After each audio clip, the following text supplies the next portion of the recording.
Hi everybody, it's Lori with Main Street Gardener and welcome to my garden. Today I have a fun project I've been wanting to do for a while. We are up here where I have a strawberry box. I do have some more strawberries that I want to plop in the garden. I want to tell you about a trick for those. And then we are going to work on a project that involves dahlias behind this planter. I want to tell you all about this space.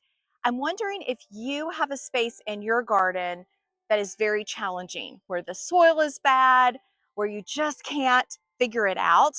And if you have one of those spaces, I'm going to tell you what I'm doing to address that today.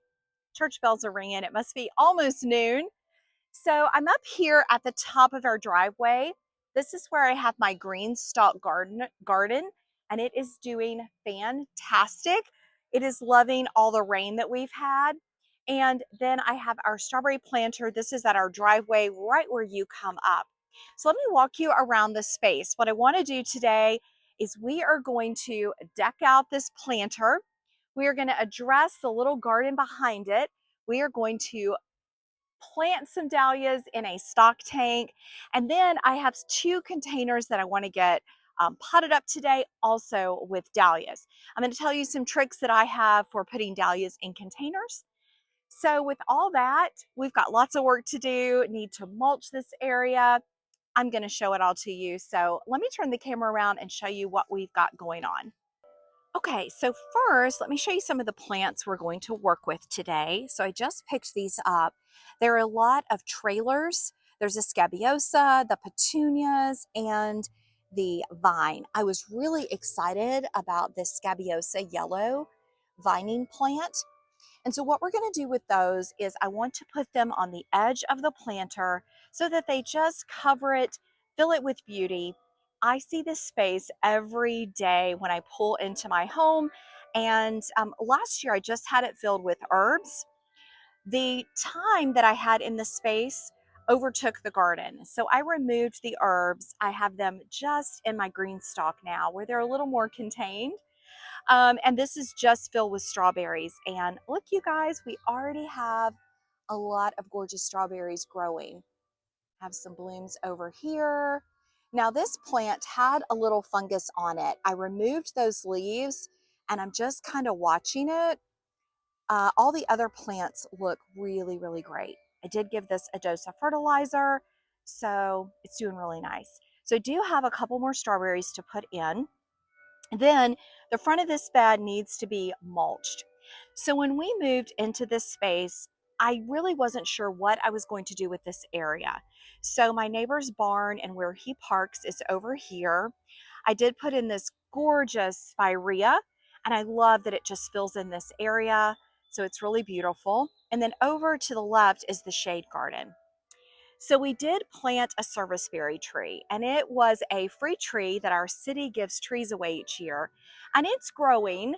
I'll see you all the way to the top. It's been a little slow to get started. As this grows, I think this will become a beautiful shade area. I also planted some arborvitaes. We've got two. These were babies, like the kind you get maybe for holiday decor, and we plopped them out here in the garden, and they are thriving. And they really took off. This will be their third year, so I expect they'll really leap. Then I have this gorgeous, I think this is a 9-bark. It's in that family. It blooms and it has done great in this space. Okay, but let me walk you around. But I have some daffodils that are going to be cut back soon. I have this grass that doesn't do great. And then this salvia, unfortunately, it looks like a bunny friend has been sleeping in it. And then what I've done is I've kind of called this my no man's land. So when plants aren't working somewhere else, I have moved them back here. And this space has just been a hot mess. So I put this black lace elderberry back here. It was over in the shade garden. It did not like it. And it is finally taking off. Now, of course, as this becomes more shaded, I'm not sure what it's going to do, but I'm going to leave it here. It has blooms on it and it is doing better. I also have a viburnum back here that this fall I want to move out of this space and put in the main border garden. It was beautiful. It's got great structure, and I just think it's kind of wasted back in this space, and the other plants are going to crowd it out. So it's going on my fall transplant list. And then I do have a little spirea here that I'm going to try to get out today. It does not need to be in this space. So then I also have some old raspberries that need to come out. My goal today is to get this mulched, just tidy it up a little. And then what I did just for this season, because I am running out of space for just like growing a lot of dahlias or zinnias. So I got this little stock tank. I probably could have used a little bit bigger one, but we're going to go with this one now. I'm going to fill it with some of my dahlia seedlings and some zinnias, and I'm going to pack it full. This area does get morning sun, afternoon sun, full sun. So that is project number one, clean up, adding the mulch. And then I got these adorable stepping stones. So I got these at a local garden center, and I'm just going to put those as you walk into my little secret garden. They're different patterns. I'll show them to you. All right, and then the second thing we'll do is we will work on the front of this container so this entire area will be dressed up and beautiful for this summer growing season. Today I am using just shredded hardwood mulch. It is the least expensive, and I can get it in these 3 cubic foot bags. I think these are on sale for $5. I don't need any fancy mulch in this space, just want it to look nice and neat. So we're going to use that. For my soil in the raised bed in the stock tank, I did fill it completely with soil. So I used actually used the organic raised bed mix from Miracle Grow. I really like that soil, you guys. So it is all organic. It smells organic. I filled it all the way, and then I did top it with some Espoma raised bed mix. I had 1 bag, so I topped it with that. So that's what's in the growing medium. I'm going to use Biotone in these dahlia beds to just give them a jump start. I'm trying that this year, so we'll see how that goes. And for my annuals, I'll probably just use some Proven Winter starter fertilizer. All right, let's turn this kind of rough space into something beautiful, and we're just going to jump in and get started.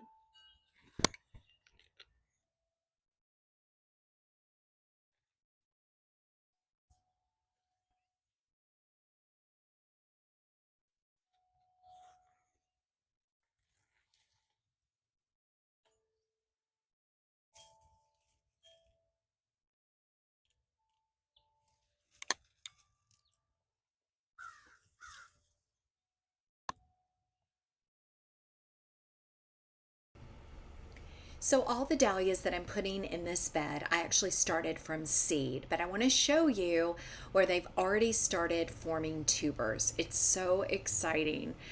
I have another video about dahlias, tubers versus seedlings, and I talk you through that process. And of course, late this fall, I will show you how I collect my very own dahlia seeds. I could not be happier with these plants. They are just gorgeous. They are so hardy, and I am so excited about the mystery of finding out what the little babies' plants are going to look like, what color dahlias. I know that they should be a variety of pinks and whites and some yellows, but I'm really excited to see if I get any that I just really, really love. So I'm going to get these planted in a row. I'm going to do 3 rows, and I am packing them in here.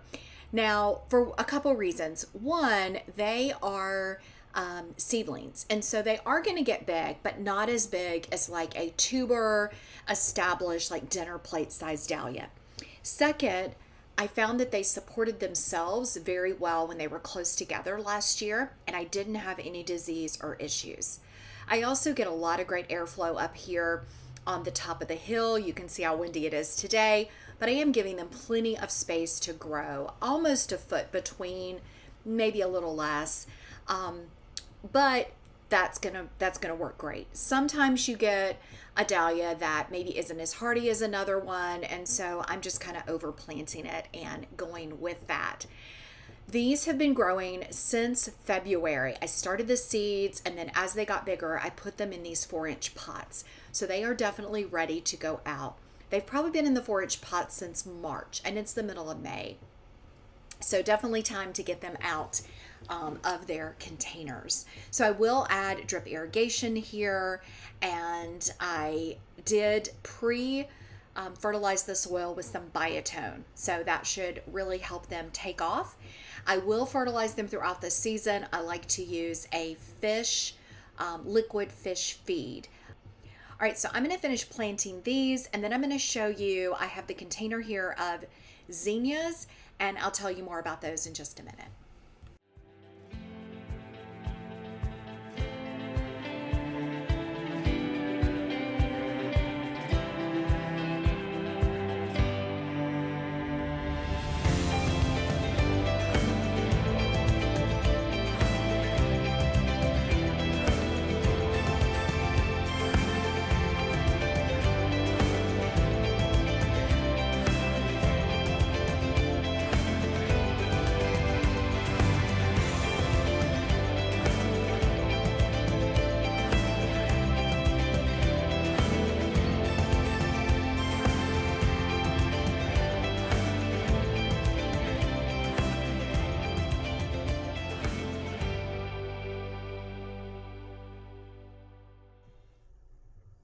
So now what I'm going to do is take some of the zinnias that I started and mix them into the container before I add my last layer of dahlias. So I am going to mix zinnias in with these dahlias. Now this is an experiment. I have done that in the ground before. So these zinnias, I'm not sure how they're going to do. So let me tell you a little bit about them. So I collected zinnia seeds from last year and I saved them. And so to see if they would sprout, I planted them in rows, the seedlings, in this black container. It's just filled with some potting soil.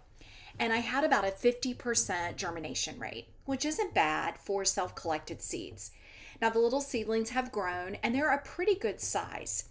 The issue is zinnia seeds do not like to have their roots disturbed, so they don't do good to start early. Most people direct sow them. Now, I didn't want to direct sow these because I wasn't sure about the germination. I wasn't sure how they would do. So I wanted to try a few in some containers first. And since I got some decent germination and the plants look so healthy, what I'm doing now is I'm planting them out in this bed. So what I'm going to do is I am taking my time and I'm trying to grab a bunch of soil around the little seedling so that I don't even touch the roots. Now, the ones that are kind of close together, that may be hard. But for these where I can get a good handful of soil, I don't disturb the root, I'm hoping by just kind of plopping them down into this fresh soil that they will do great. So I have no idea how these will take and how many I will actually get. But I think it's a project worth trying, and so I'm going to give it a shot. Now I am going to put some zinnia seeds directly in the soil. I'm going to do that in probably another week. We've got lots of rain coming and I don't want the seeds to wash away. So now I'm going to add that final layer of dahlias. And again, I may be overplanting this. Time will tell for sure. But I'm excited. I can always pop out a couple dahlias and throw them in a container. Dahlias really don't mind being transplanted as long as you get the tuber, as long as you get all the roots. But I think this is going to be absolutely stunning. Now, I didn't talk about staking. I am going to get a trellis system for the dahlias, and I'm probably going to use trellises on the end, and then I will use gardener's twine to just hold them up.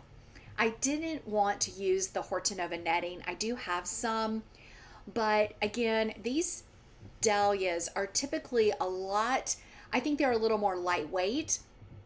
They don't get the really thick stalks like some of the tuber dahlias do. And they're almost more like a zinnia or a cosmos. And so I think the garden twine is more than sufficient. So I will add that as they start to grow. I'm going to go look for trellises this weekend.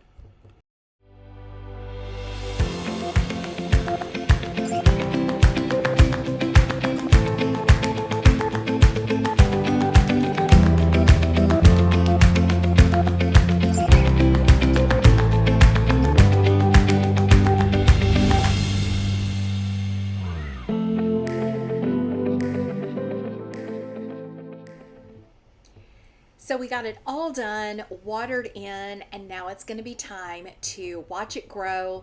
I did add those posts that I may use as stakes in case I can't find trellises, but I am going to look for a trellis system.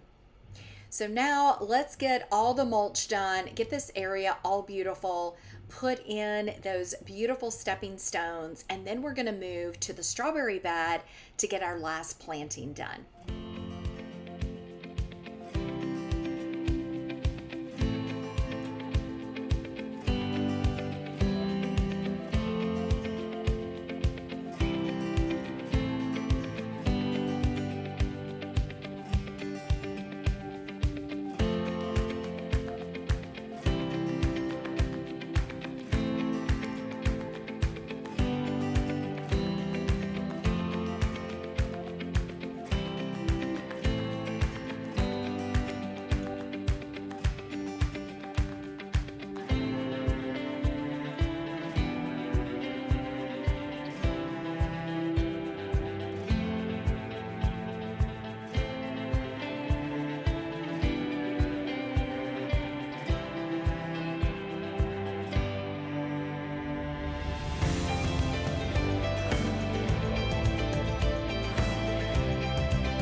Okay, so now it's time to plant this gorgeous strawberry planter and make it beautiful for this season. I wanted to show you the plant tags in case you're interested.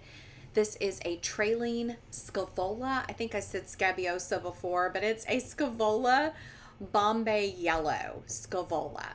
So I think it's going to be really fun. The texture is so beautiful. It kind of looks like a veggie, and then it's going to have these sweet little yellow buds all over it. So I think that will be beautiful. Second is the white with a yellow center petunia. This is not a vista, so it's not going to be overly done. It's the Super Bells Over Easy. It's a Calibrachoa. So I think it'll do perfect in this space and just be enough trailing that it'll just be gorgeous. So I think the Over Easy is really fun too. It has that white with a little egg look. Okay, the next plant is really interesting because it's icy. It is the flambe yellow chlorocephalin. I'm not sure how you pronounce that, but it's a proven winner's plant. I've never seen this one before. It's going to have yellow buds, but it's got that icy blue color. It is full sun, so I think that is going to be a fun addition in this garden. I really picked all these out to just give a lot of texture and some softness. It's so bright and harsh up here. And then the last plant is going to be the beautiful chartreuse potato vine, which is just going to, of course, trail. It may get a little crazy. That's okay. I can trim it back. But I love this color combination. Just the different textures, the soft colors against all the green of the strawberry plants. I think it'll be beautiful. Let's get to planting.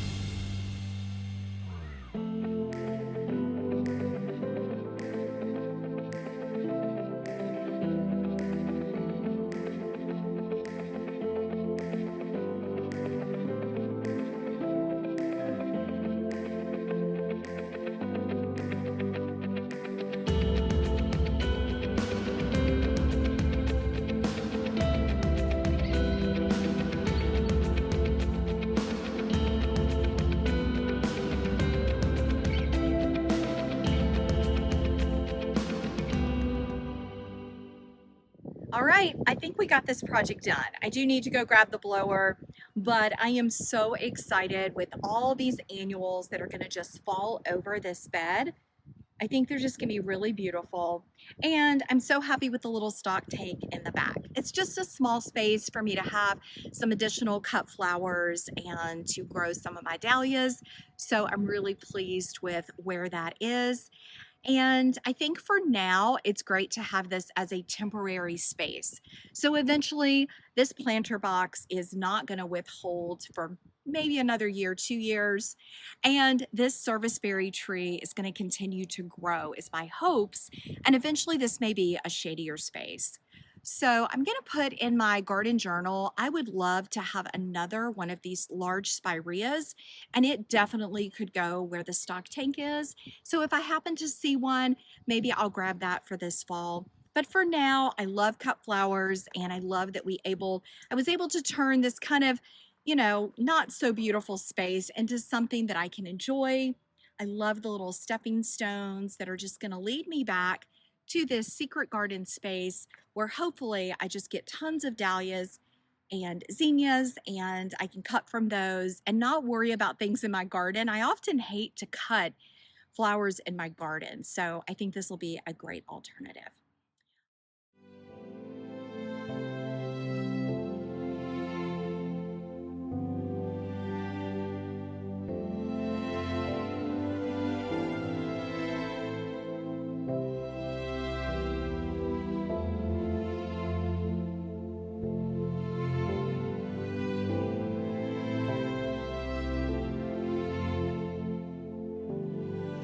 So that's going to do it for today. Thanks so much for watching, and I'll see you in the next video. Bye, everybody.